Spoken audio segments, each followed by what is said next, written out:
The Pacific Ocean houses the Ring of Fire, the Earth's most active seismic zone, where a staggering 90% of all earthquakes occur, often resulting in catastrophic damages.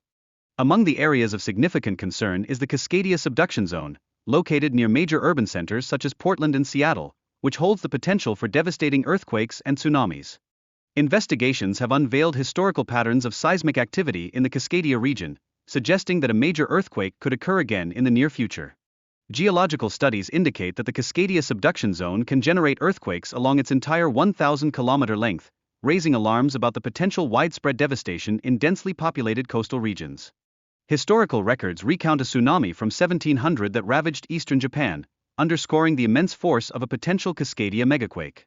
Researchers analyze these accounts to trace the event's timeline and magnitude.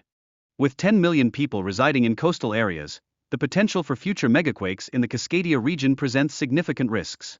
Experts caution that the next major earthquake could result in catastrophic outcomes. The Tangaroa research ship is instrumental in collecting core samples immediately following an earthquake, capturing real-time geological changes. This prompt response can lead to groundbreaking scientific insights. Seismic activity drastically alters the underwater landscape, causing large-scale landslides and sediment displacement, which can profoundly affect marine ecosystems. Understanding these transformations is crucial for future predictive models. In New Zealand, the Hikurangi subduction zone presents a significant tsunami threat, with rising apprehensions regarding potential catastrophic events due to accumulated tectonic stress. Geologists are prioritizing monitoring efforts to mitigate these risks.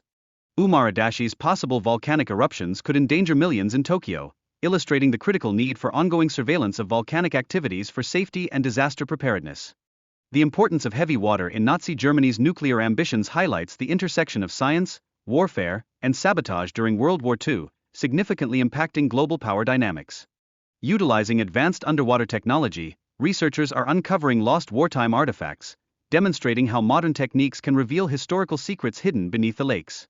Heavy water served as a crucial element for Nazi nuclear reactors, and the loss of these barrels hampered their atomic bomb program.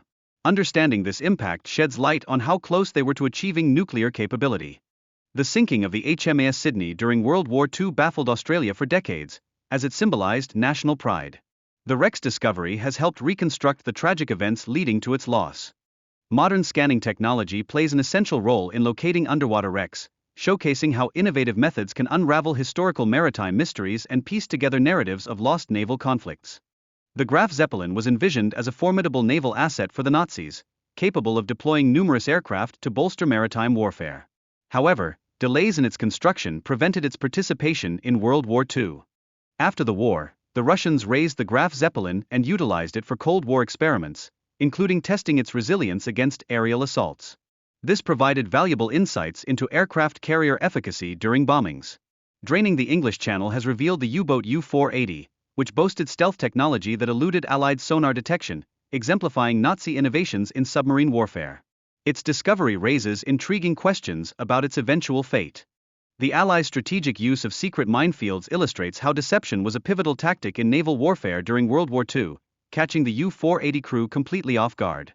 Despite the advanced stealth capabilities of the U-480, these innovations proved ineffective against the hidden dangers of traditional naval mines, highlighting the limitations of technological superiority in warfare. The Gulf of Mexico's environmental impact, shaped by numerous historical events, underscores the ongoing relevance of this region in understanding both past and present ecological challenges. Once an ancient swamp, the geological history of the Gulf contributes to its rich oil reserves. The transformation of organic materials over millions of years emphasizes the region's unique resource potential. The extensive infrastructure required for oil extraction in the Gulf of Mexico is vast, with over 3,500 platforms and extensive pipeline networks. This complexity heightens the risk of accidents and spills.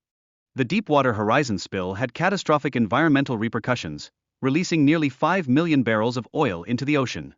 This incident instigated significant reforms in offshore drilling regulations.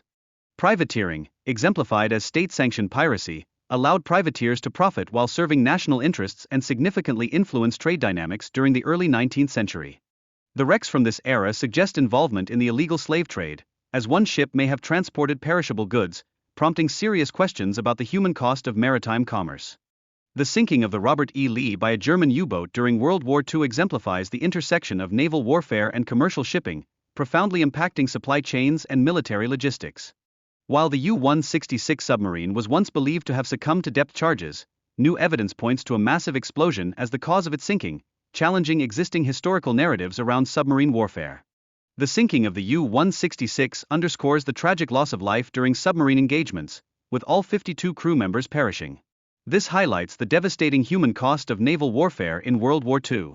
The evolution of submarine warfare tactics is embodied in the U-166 incident, showcasing how advancements in strategy and technology transformed naval battles.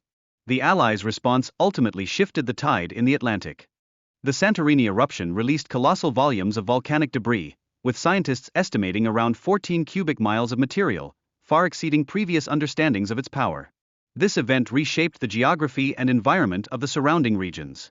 The Minoans, observing the eruption from Crete, found themselves unprepared for the ensuing tsunamis that devastated their coastal communities, obliterating ports and ships. This disaster marked the onset of their civilization's decline.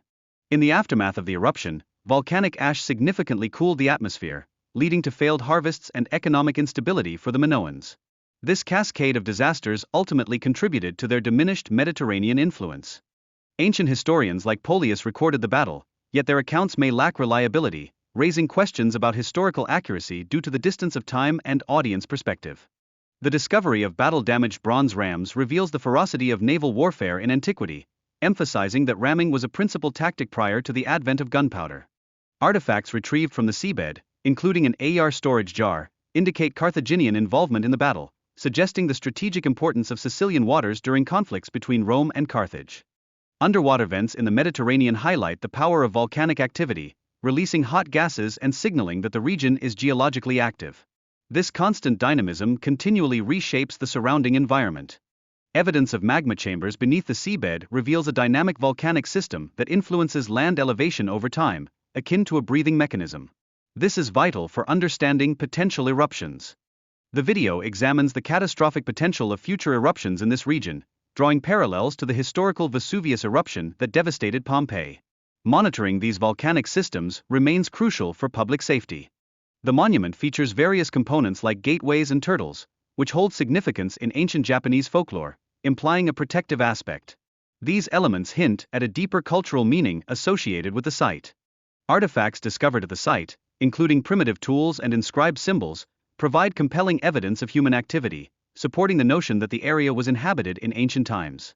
Initially thought to be a man-made creation, geological analysis suggests that the monument is a natural formation, shaped by ancient geological processes.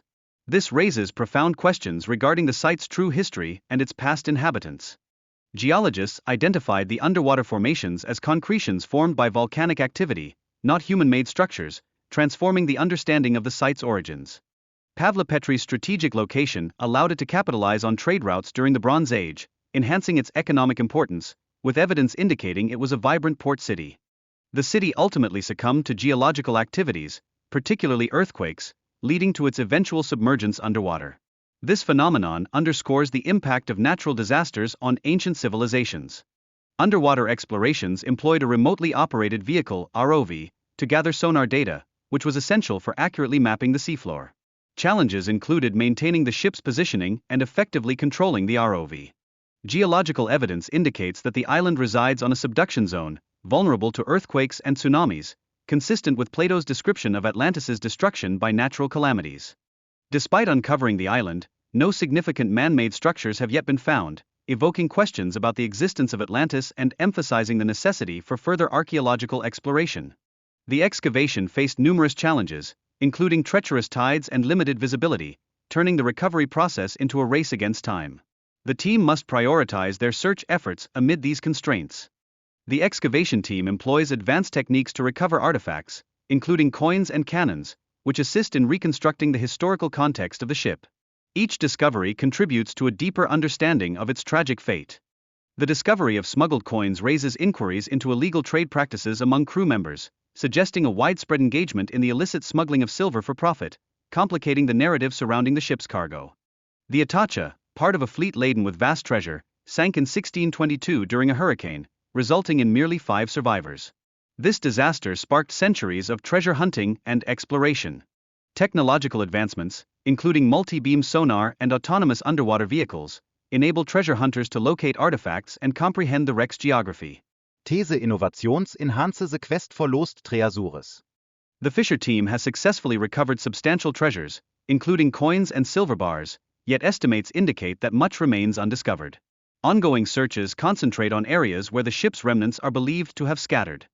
The HMS Edinburgh was deliberately sunk by its own navy to prevent it from falling into German hands, epitomizing the extreme measures undertaken during wartime. This drastic decision stemmed from the valuable cargo it had on board. Challenges associated with recovering the gold included navigating frigid waters and addressing potential explosives still present on the ship. The team utilized sophisticated saturation diving techniques to conduct their search. The successful retrieval of 460 gold bars marks a historic accomplishment, as it represents the largest haul of lost gold bullion ever discovered. This treasure's unveiling has profoundly altered the lives of those involved in the salvage operation.